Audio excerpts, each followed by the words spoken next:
ناظرین، ملک پاکستان میں بہت کم لوگ ہیں جو باقاعدہ 5 وقت کی نماز ادا کرتے ہیں، حالانکہ یہ واحد عبادت ہے جس کا روزانہ مسلمان کے لیے ادا کرنا فرض ہے، اور اسی عبادت سے اس کا واسطہ پڑتا ہے۔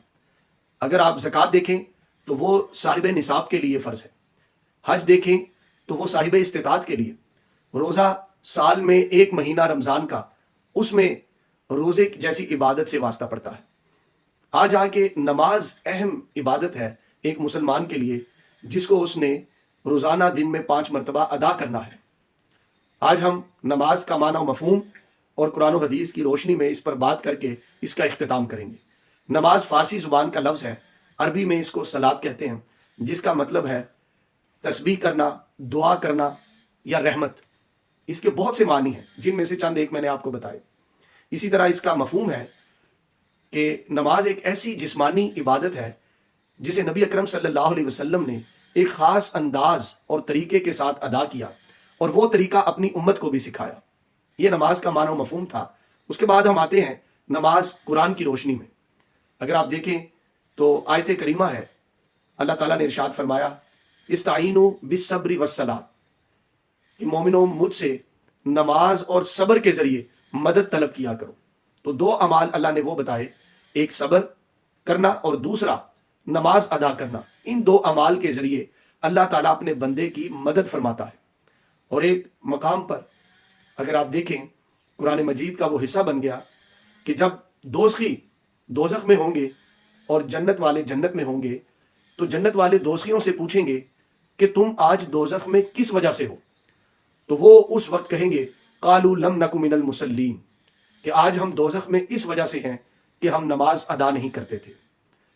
تو اسی طرح نماز حدیث کی روشنی میں دیکھیں تو حضور علیہ السلام نے ایک مقام پر ارشاد فرمایا الصلاۃ معراج المؤمنین، نماز مومن کی معراج ہے۔ اسی طرح ایک مقام پر ارشاد فرمایا نماز میری آنکھوں کی ٹھنڈک ہے، اور نماز اللہ سے کلام کرنے کا بھی ذریعہ ہے۔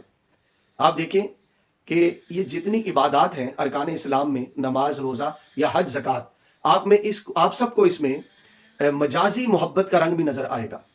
دنیا میں جب انسان کسی سے محبت کرتا ہے تو اس کا جی چاہتا ہے کہ وہ اپنے محبوب سے باتیں کرے، تو اللہ تعالیٰ نے یہ رنگ نماز جیسی عبادت میں رکھا ہے۔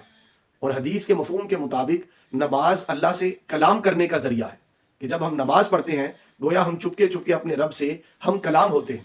تو محبوب حقیقی سے ہم دوران نماز کلام کرتے ہیں، بشرطے کہ ہمیں نماز کا ترجمہ آتا ہو۔